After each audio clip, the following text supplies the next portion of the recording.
Welcome to AJC concepts clear exam में zero fear. चलिए आज हमारा एफएम का फर्स्ट इंट्रोडक्शन बैच है।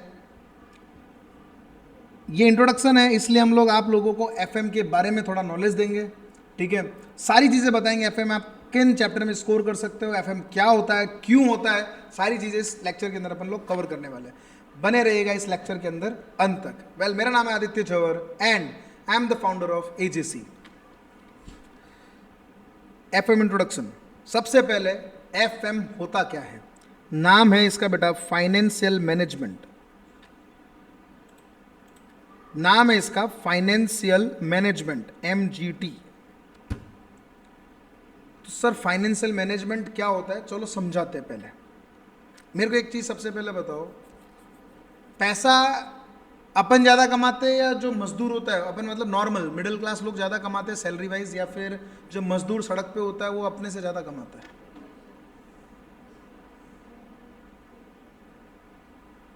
आंसर इज मजदूर। बताता हूँ ना, मजदूर जो होता है ना, पानी पूरी वाला अपने से ज़्यादा पैसा कमाता है, अपन कमाता है? पानी पूरी वाला कमाता है। समोसे बेचने वाला अपने ज़्यादा कमाएगा कि अपन कमाएंगे? ठीक है, मजदूर जो ऐसे तगारी उठाता है, पूरे दिन मेहनत करता है, ईंटें उठाता है, वो ज़्यादा कमाता है कि अपन कमाता है? तुम्हें पता चलेगा, मतलब काफ़ी लोगों से ज़्यादा वो कमाता है एक्चुअली। बताता हूँ कैसे। जो मजदूर होता है ना, वो रोज का ऑन एन एवरेज 1500 से 2000 रुपये मिनिमम कमाता ही है। वो एक दिन की उसकी जो दिहाड़ी होती है 800 से 1000 रुपये मिनिमम है। 800 रुपये से लेकर 1000 रुपये तक उसकी मिनिमम दिहाड़ी है। तो आज मेरे यहाँ पे काम था, 4-5 घंटे में फ्री हो गया, और दूसरे का चला जाएगा वापस 500-1000 वहाँ से कमा लेगा। और ऐसा नहीं है कि सिर्फ और सिर्फ वो मेरा ही काम करेगा, किसी का भी कर सकता है। और फिक्स भी नहीं है कि अमाउंट वो 1000 ही लेगा। वो मुंह दे के तिलक निकालते ऐसे। मुंह दे के तिलक का मतलब होता है भाई ये करोड़पति पार्टी है, इसको 5000 रुपये बोलेंगे, इसको 2000 बोलेंगे, इसको 1000 बोलेंगे।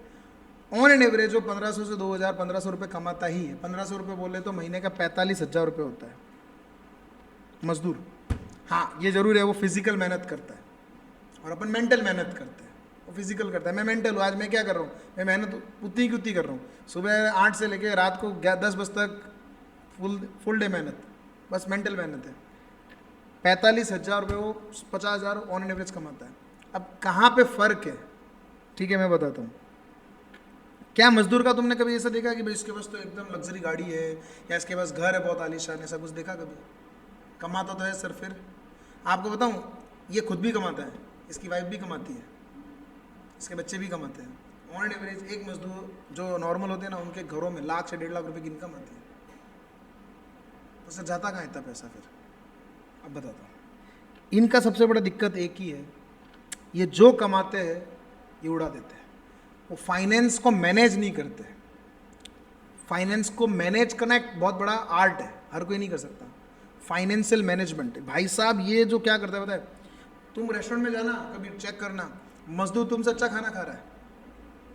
ठीक है, रेस्टोरेंट में देखोगे ना मजदूर तुमसे अच्छा खा रहा है। ठीक है, क्या मैंने देखा है, मतलब मैं रेस्टोरेंट में गया और अच्छा ऐसा चालू चिल्ले नहीं जाए, 400 रुपये की थाली है, मतलब वैसा वो चालू चिल्ले रेस्टोरेंट नहीं था। हाँ, कैफेज वेफेज नहीं दिखेंगे तुमको, लेकिन रेस्टोरेंट में तो दिखेगा।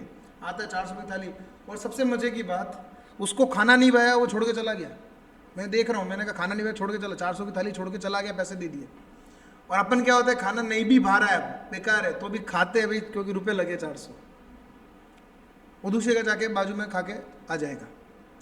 तो सर इतना पैसा, 400 रुपये 500। उसके बाद भाई साहब क्या करते, खाते हैं और सबसे मेन पीते हैं।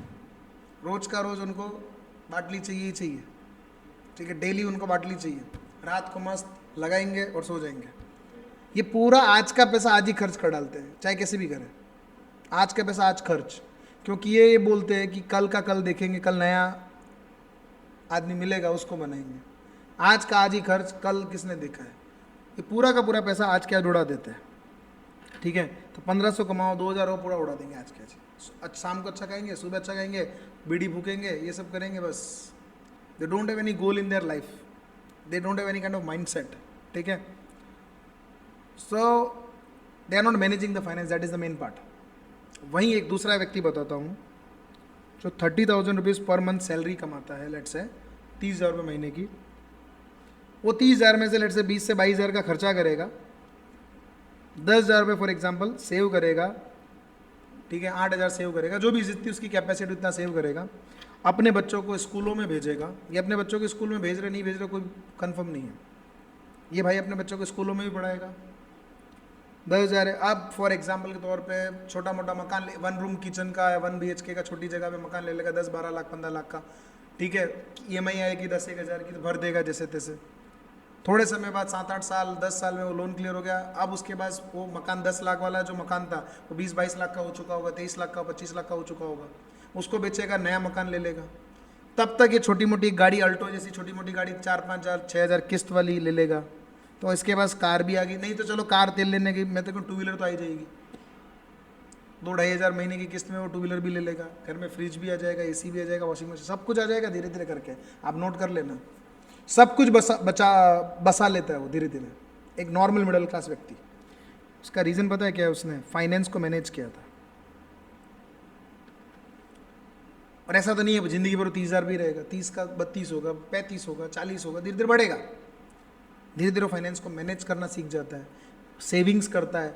सिर्फ पैसा कमाना जरूरी नहीं है, पैसे को सही जगह पे लगाना ज़्यादा जरूरी है, ठीक है। सिर्फ पैसा कमाना देखो वो कहते हैं ना, एक कहावत है कि money saved is equal to money earned.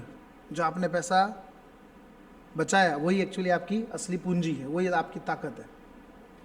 And अमीर का एक कंसेप्ट होता है, ठीक है, you will not become rich if you will work, you will not become rich if you will work, if your money will work for you and will earn money, you will become rich, ठीक है। If you will work, तुम जिंदगी जियोगे सिर्फ। If your money will work for you, you will become rich on that day.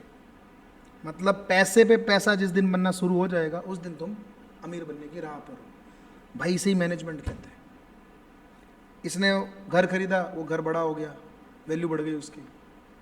इसने for example mutual fund में FD में invest किया, वो बढ़ गया।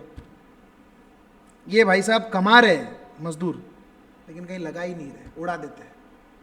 मैं तो कहता हूँ, मैं एक बात बता रहा हूँ, तुम रोज का 50,000 रुपये कमाओ और तुम 50,000 का खर्चा कर दो, जिंदगी में अमीर नहीं बनोगे, गरीब की गरीब। हाँ, तुम्हें लाइफ स्टाइल अच्छी रहेगी, लाइफ स्टाइल डेफिनेटली अच्छी रहेगी, लेकिन एसेट्स कभी नहीं बना पाओगे।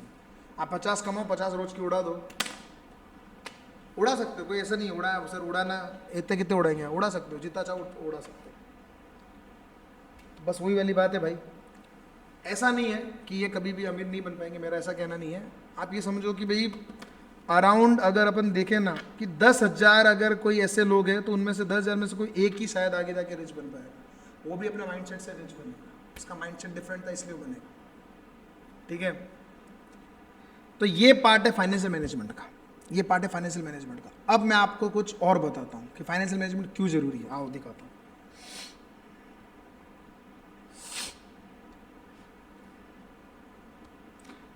India's top richest person,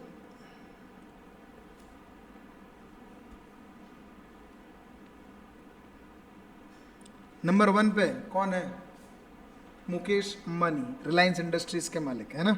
second number पे कौन है? गौतम अडानी, सावित्री जिंदल, सुनील मित्तल, शिव नडार, राधाकिशन अंबानी। मुकेश अंबानी के पिताजी क्या करते थे? उनके पापा क्या करते थे? स्कूल के में टीचर थे, छोटी मोटी तनख्वाह थी उसे। मुकेश अंबानी के पिताजी धीरूभाई अंबानी के फादर जो थे स्कूल टीचर थे छोटे से गांव में। धीरूभाई अंबानी के पास भी कोई पैसा थोड़ी था, उन्होंने पैसा बनाया। वो गए वहाँ पर जाके उन्होंने पेट्रोल पंप पे 6-7 साल काम किया, एज ए फीलिंग, मतलब भाई पेट्रोल भरने वाला। वहाँ से उन्होंने मन लगा के काम किया, वहाँ से वो उधर के मैनेजर बने। धीरे धीरे उन्होंने अपना खुद का फिर आगे इंडिया में आके धंधा शुरू किया। धीरे धीरे धीरे फाइनेंस को प्रॉपर्ली मैनेज किया। आपको बता दूँ, इनके इतना पैसा था ना, उसके बावजूद ये 2 BHK मकान में रह रहे थे। सिर्फ इतना पैसा होने के बावजूद भी, मुकेश अंबानी 8 साल के हो चुके थे तब इनके पास पैसा अच्छा खासा था, पर तो भी 2 BHK मकान में रहते थे। चौल टाइप का था वो। फाइनेंस को मैनेज किया उन्होंने, धंधे का पैसा धंधे में ही लगाया। और आज देख लो कहाँ पर है। सेम गौतम अडानी, इनमें से एक भी इंसान ऐसा नहीं है कि जिन्होंने धंधा शुरू किया था वो एकदम अमीर थे। स्क्रैच से शुरू किया था, स्क्रैच। फाइनेंस को प्रॉपर्ली मैनेज किया, इसलिए वो आज नंबर 1 पे है। फाइनेंस को प्रॉपर्ली मैनेज किया इसलिए। इनमें कहीं पे भी तुमको एक नाम दिख रहा है अनिल अंबानी? कहीं पे भी दिख रहा है अनिल अंबानी? कहीं पे भी? अब क्यों नहीं दिख रहा है? क्योंकि वही गड़बड़ उन्होंने करी, उन्होंने फाइनेंस को मैनेज नहीं किया। एक भाई मुकेश अंबानी एशिया रिचेस्ट है और एक भाई टॉप 100 में भी नहीं आ रहा है। कारण उन्होंने फाइनेंस को मैनेज नहीं किया, इन्होंने फाइनेंस को मैनेज किया। मेन टास्क ये नहीं है कि आप कितना पैसा कमाते हो, आप कैसे उसको मैनेज करते हो, वो मेन टास्क है। और इस सब्जेक्ट को आपको इसलिए इंपॉर्टेंस देनी है। सिर्फ मार्क्स के लिए भागोगे तो कोई मतलब नहीं है, कोई मतलब नहीं है। फाइनेंशियल मैनेजमेंट के अंदर आप सोचोगे सर मेरे को तो स्कोर करना है, मार्क्स लाना है। भाई मार्क्स लाने वाले बहुत मिलेंगे, रट्टू तोते बहुत है। अपना मार्क्स गोल नहीं है, अपना नॉलेज गोल है, knowledge. At the end you will earn out of knowledge, not on the base of your degree, not on the base of your marks. ठीक है, तुम मार्क्स के भरोसे नहीं है। तुम सीए बन जाओ, 80 लेके आओ, अब मैं तुमको पूछ रहा हूँ अच्छा ये करके बताओ, तुमको नहीं आता तो मैं बोलूँगा नहीं रखना तुमको, क्या मार्क्स काम आया तुम्हारे। यही अगर तुम्हारे पास नॉलेज हो तो तुम बता सकते हो, तुम क्लाइंट का फ़ायदा करवा सकते हो तो क्लाइंट तुमको रख लेगा।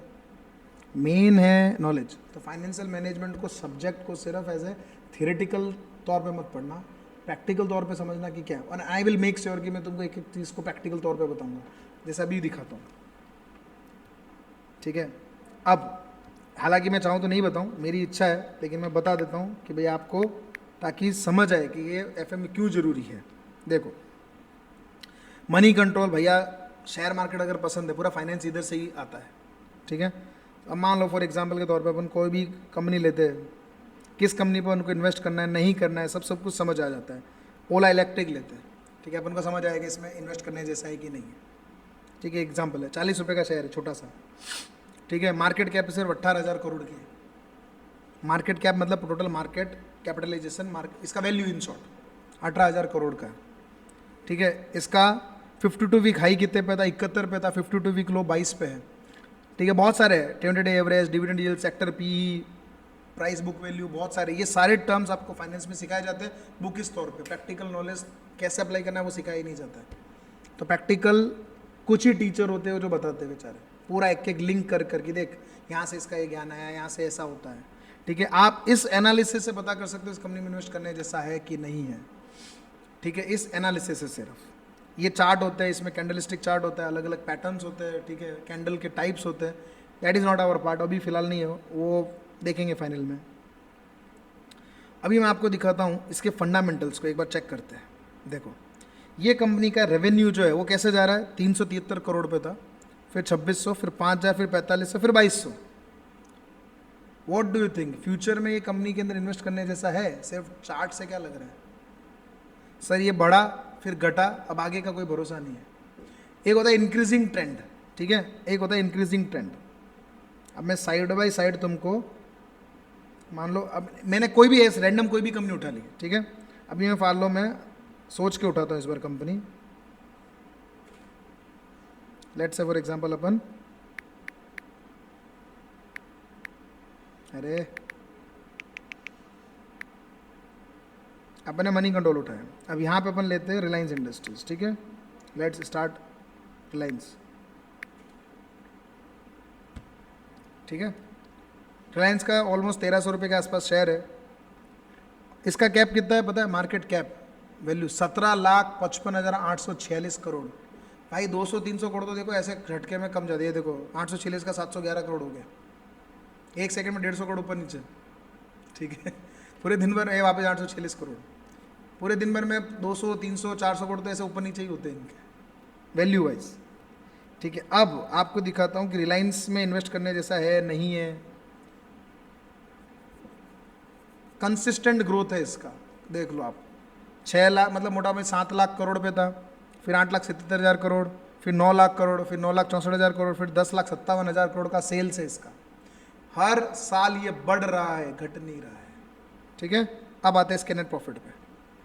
वाई रिलायंस को लोग इतना मानते हैं यार, उसने रिजल्ट दिए। देखो इंक्रीजिंग ट्रेंड एवरी ईयर। देखो अब यही अपन चलते इसके, देखना इसके दिखाता हूँ तुमको नेट प्रॉफिट।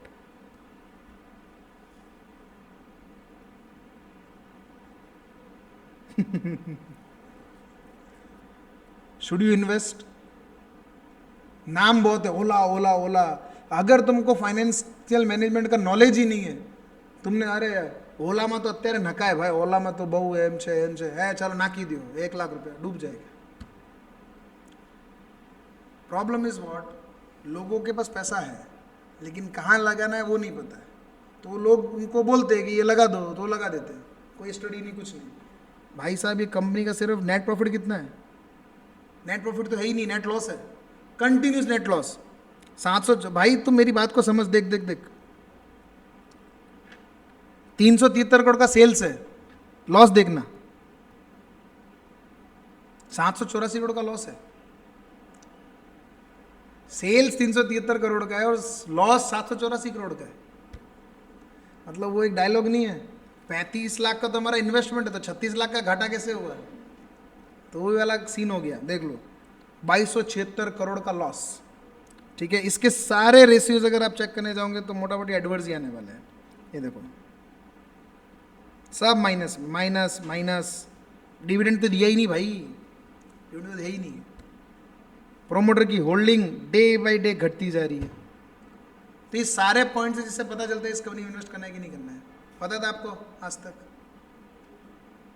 ये है, ये कोई टीचर बता नहीं रहा है, मैं इसलिए बता रहा हूँ ताकि तुमको नॉलेज है कि अच्छा एफएम हमको ये सब भी करा के देता है क्या? हाँ, सिखा रहा हूँ कि ये सारी चीज़, इसको प्रैक्टिकली लिंक करना पड़ेगा, तब मज़ा आता है सब्जेक्ट को पढ़ने में, समझे। अब फॉर एग्जाम्पल अपन अडानी बताते हैं। सर अडानी तो अच्छी कंपनी होगी, अडानी तो सेकंड रिचेस्ट मैन है। लो अडानी दिखाता हूँ। हाँ 3175 रुपये का शेयर है, तो भी 4,29,000 करोड़ ही मार्केट कैप है, और उसके बावजूद इंडिया का सेकंड रिचेस्ट है, ठीक है, ज़्यादा फर्क नहीं है। अब थोड़ा आपको इसके प्रॉफिट्स दिखाता हूँ। सेल्स इसकी भी ऊपर नीचे है, प्रॉफिट दिखाता हूँ। तुम बोलोगे अच्छा, अरे टच होना रे,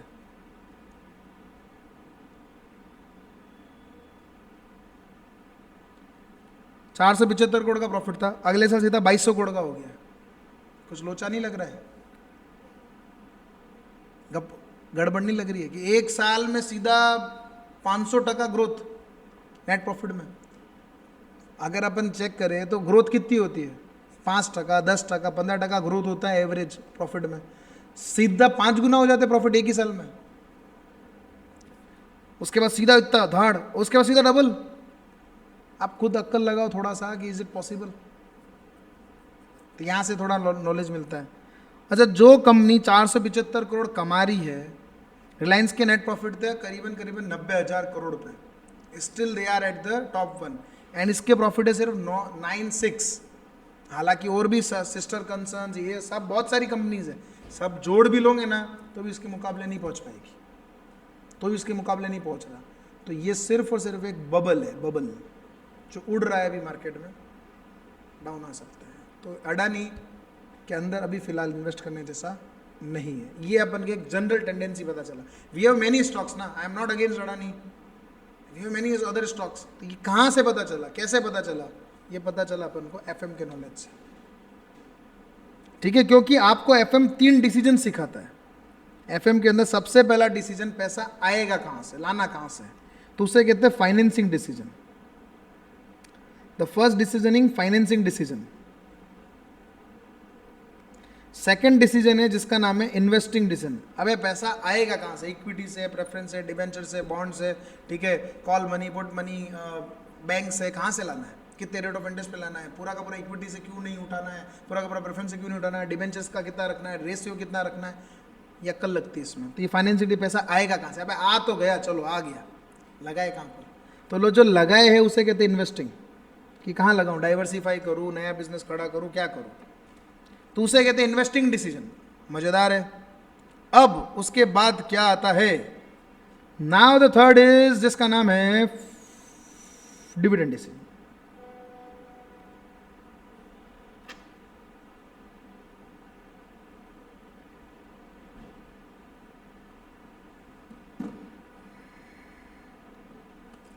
नाउ द थर्ड इज, जिसका नाम है डिविडेंड डिसीजन। बॉस ये क्या होता है? डिविडेंड डिसीजन एटले शू? जिससे आपने पैसा उठाया उसको पैसा देना भी तो पड़ेगा, कुछ ना कुछ इनकम तो देनी पड़ेगी उसको हर साल, तो वो खुश रहेगा, नहीं तो खुश नहीं रहेगा वो। उसका शेयर का प्राइस बढ़ना चाहिए, जितने में उसने खरीदा उतने में। तो अगला है कि भाई पहले पैसा आया कहाँ से, पैसा लगाना कहाँ पर है, और थर्ड नंबर पॉइंट आता है कि डिविडेंड चुकाना कितना है।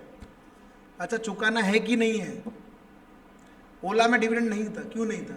अबे लॉस ऑलरेडी, और क्या डिविडेंड देंगे, ऑलरेडी लॉस में, और डिविडेंड कहाँ देंगे। ये 3 डिसीजन होते हैं, और इन 3 डिसीजन के ऊपर आपके चैप्टर्स है। मोटा मोटी फाइनेंसिंग डिसीजन के ऊपर 4 चैप्टर है, इन्वेस्टिंग के ऊपर 1 चैप्टर है, डिविडेंड के ऊपर 1 चैप्टर है। इसके अंदर इन्वेस्टिंग से ही रिलेटेड कहीं ना कहीं एक वर्किंग कैपिटल वाला है, तो वो एक अलग एक और चैप्टर है। अब चैप्टर का ओवरव्यू देख लेते हैं कि कौन कौन से चैप्टर है।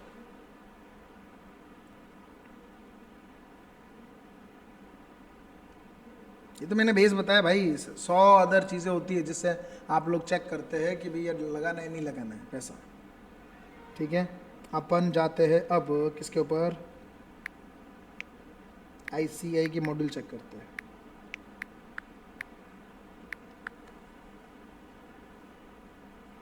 अब ये आपके कुल मिला के चैप्टर्स है। पहले 2 थियरी है, उसके बाद financial analysis, planning, ratio analysis, cost of capital, financing decision. ये ऊपर के जो एक तरह से 3, 4, 5, 6 सब के सब एक तरह से, और इवन चैप्टर नंबर 2 भी, चैप्टर नंबर 2 भी काइंड ऑफ फाइनेंसिंग का ही पार्ट है, वो थियोरेटिकल है, बाकी 4 प्रैक्टिकल है। उसके बाद इन्वेस्टमेंट डिसीजन 1 चैप्टर है, डिविडेंड डिसीजन आ गया, वर्किंग कैपिटल आ गया, कुल मिला के 9 चैप्टर्स है बस। और आपकी जानकारी के लिए 1 महीना भी पूरा नहीं लगेगा FM को खत्म कराने में, ओनली 1 मंथ भी पूरा नहीं लगेगा। मैं चाहूँ तो 15 दिन में पूरा खत्म करा सकता हूँ, 2-2 घंटे के बैच लूँ तो, 4 घंटे के बैच लूँ तो, 3 घंटे के बैच लूँ तो आराम से खत्म विथ ऑल द क्वेश्चंस, घर पे जाके करने का। But I will take 1 month around, मैं 1 महीना लूँगा इसको खत्म कराने में, and I will complete each and everything. Dividend decision अपन सबसे उल्टे से चालू करेंगे, डिविडेंड डिसीजन चालू करेंगे, उसके बाद अपन दूसरा फाइनेंसिंग का पार्ट चालू करेंगे। एंड सबसे मजे की बात, इसमें कुछ चैप्टर्स ऐसे भी है जिसका पिछले चैप्टर से कोई लिंक ही नहीं है, सब अलग अलग चैप्टर्स है, पूरे नए नए। तो आप ऐसा नहीं कि आप बीच में से पढ़ो तो भी चलेगा, कोई दिक्कत नहीं आएगा। जैसे अभी अकाउंट पढ़ते हैं तो पहले जर्नल सीखना पड़ता है, फिर लेजर सीखना पड़ता है, फिर ट्रायल बैलेंस, तो लिंक है उनका, इनमें कोई लिंक विंक कुछ नहीं है। फाइनेंसिंग का लिंक है थोड़ा बहुत आपस में, बाकी डिविडेंड का कोई लिंक नहीं है। ठीक है, वर्किंग कैपिटल में कोई लिंक नहीं है। तो मेरा पॉइंट ऑफ व्यू सिर्फ इतना है कि आप मेहनत कर रहे हो अगर, तो सही दिशा में करो कि मुझे इस सब्जेक्ट में महारत हासिल करनी, 70 मार्क लाने हैं, और सबसे में नॉलेज इकट्ठा करना है। ठीक है, तभी ये सब्जेक्ट में मज़ा आने वाला है। फाइनेंसिंग हो गया, इन्वेस्टिंग हो गया, डिविडेंड डिसीजन हो गया। फाइनेंशियल मैनेजमेंट का मतलब क्या होता है, क्यों होता है, वो मैंने समझाया, इंट्रोडक्शन दिया आपको। ठीक है, FM का इंट्रोडक्शन मैंने आपको दिया कि भैया कैसे होता है। ये जितने भी मैंने आपको नाम बताए थे, इन्होंने सब ने फाइनेंस को बहुत अच्छे से मैनेज किया था, और जिन्होंने नहीं किया वो आपको पता है वो उनका हुआ क्या है। विजय माल्या ने फाइनेंस को मैनेज नहीं किया, गए। ठीक है, Elon Musk, Tesla was in the losses when he acquired, Tesla losses में थी, ही मैनेज्ड फाइनेंसेस और वर्ल्ड की नंबर 1 कंपनी बना दिया। ठीक है, मेन फाइनेंस का काम है कि फाइनेंस को आप कैसे मैनेज करोगे। It's a very big field, बहुत बड़ा फील्ड है। IPO सब इसी में आता है, इसी सेक्टर का है। कल को तुम हो सकता है IPO स्पेशलिस्ट बन जाओ, हो सकता है तुम M&A स्पेशलिस्ट बन जाओ। M&A मतलब मर्जर्स एंड एक्विजिशंस, आगे जाके मर्जर एंड एक्विजिशन इसमें सिखाते हैं, फाइनेंस का ही पार्ट है एक्चुअली फाइनेंसिंग का। तो आप उसमें स्पेशलिस्ट बन जाओ, उसी से करोड़ों रुपये कमा सकते हो। ठीक है, थिंक, आप देखो CA में जब करते हैं ना, सिखाते सब कुछ है, बट एट द एंड आपको कोई एक फील्ड को पकड़ना है, ऐसा नहीं है। देखो, अकाउंटिंग एक फील्ड हो सकती है, ऑडिटिंग एक फील्ड हो सकती है। ऑडिट में भी 10 प्रकार की ऑडिट आती है, ऑडिट में भी 10 प्रकार की, स्टैट्यूटरी ऑडिट आता है, बैंक ऑडिट आता है, स्टॉक ऑडिट आता है, फॉरेंसिक ऑडिट आता है, इंटरनल ऑडिट आता है, कॉस्ट ऑडिट आता है, बहुत ऑडिट आता है, भर भर के ऑडिट आता है। कोई एक ऑडिट आपको पकड़नी है। Let's say you become statutory auditor, आप स्टैट्यूटरी ऑडिटर बन जाओ, अच्छा पैसा बनेगा, फॉरेन घूमने को मिलेगा। आप अकाउंट एक्सपर्ट बन जाओ, अकाउंटिंग में अकाउंट में भी 10 प्रकार की अकाउंटिंग है, बहुत अकाउंटिंग आती है। ठीक है, ये जनरल सिखाते हैं अपन को कोर्स के अंदर। फाइनेंशियल मैनेजमेंट के अंदर IPO सेक्टर चुन सकते हो अपना, मर्जर एंड एक्विजिशन स्पेशलिस्ट बन सकते हो। ठीक है, आप लोग फॉर एग्जांपल अलग अलग सेक्टर्स है, कॉस्टिंग के अंदर नंबर 1 पे आ सकते हो, बहुत सारे पार्ट्स है। यू आप टैक्स एक्सपर्ट बन सकते हो। अच्छा, डीटी में भी डीटी एक्सपर्ट बन सकते हो। डीटी के अंदर भी स्पेशलाइजेशन होता है कि भाई हम तो सिर्फ सर्च एंड सीजर रेड्स के क्वेश्चन वो केसेस सॉल्व करते हैं, हम सिर्फ अपील्स चेक करते हैं, हम सिर्फ ITR देखते हैं, बहुत सारा है। तो degree is just a gateway, ठीक है, आप अंदर घुसने का वो पास है सिर्फ, और कुछ भी नहीं है। एक गेटवे टू सक्सेस है। सक्सेस तो तुम्हारे आदतों से ही आएगी, तुम जिस फील्ड में जाओगे, स्पेशलाइजेशन करोगे। अब वो ज़माना नहीं है मेरे भाई कि जब आप जनरल डॉक्टर बन के बैठोगे। आज स्पेशलिस्ट है। आँख के लिए आँख का डॉक्टर होता है, नाक के लिए नाक का डॉक्टर है, दिमाग के लिए दिमाग का डॉक्टर के पास जाना पड़ता है, गले के लिए गले के डॉक्टर के पास जाना है, हार्ट के लिए हार्ट का डॉक्टर के पास जाना है, चमड़ी के लिए चमड़ी के डॉक्टर के पास जाना है। स्पेशलाइजेशन का ज़माना है। जनरल फिजिशियन पहले चलते थे कि यार सब कुछ उसी को ज्ञान है, अब नहीं है, अब स्पेशलाइजेशन चलता है। अरे क्या है, कौन है यार ये? हेलो, हाँ जी madam. So point is clear कि यू नीड टू स्टडी, ठीक है, टू अर्न मनी। 1 PM 1:15 मतलब 1:15, ठीक है। सो पढ़ो भाई पढ़ो, और अभी 1-2 साल पढ़ना है, उसके बाद मजे है लाइफ में। हाँ, एक पॉइंट और भी क्लियर कर देता हूँ। आज अब उठाया इतना मुद्दा, आज इंट्रोडक्शन बैच, इसलिए I can extend it. Job अच्छा है, बच्चों के मन में डाउट होता है, जॉब अच्छा है, बिजनेस अच्छा है, यार 2:40 हो गए, वहाँ पे पहुँचना है, ठीक है। आज तो नहीं ले पाऊंगा, किसी और दिन ले लेंगे ये वाला पॉइंट भी, ठीक है। फिलहाल इतना ही है। FM चालू है, कल से अपन डिविडेंड डिसीजन चालू करने वाले हैं। Will start with the dividend decision from tomorrow and with in 1 or 2 day maximum, ठीक है। 2 दिन में ख़त्म भी कर देंगे मोटा मोटी डिविडेंड डिसीजंस को। साथ साथ में मेरे साथ साथ क्वेश्चन करते जाना। Do not give me excuse कि सर हमारे पास बुक नहीं है। आपके पास गूगल देव होता है, गूगल देव का उपयोग करो। आपके पास क्या बोलते हैं AJC के ऐप है, उसके ऊपर क्वेश्चन मटेरियल अपलोडेड रहते हैं, उससे कर लो, ठीक है। एक्सक्यूज़ क्योंकि आप अभी रजिस्ट्रेशन करोगे, 15-20 दिन बाद बुक आएगी, ठीक है। चलिए, आज के लिए इतना काफ़ी है। मिलेंगे अगले लेक्चर के अंदर, तब तक के लिए खुश रहिए, मस्त रहिए, और ऐसे क्लासेस को भी फॉलो करते रहिए। Ta ta bye bye.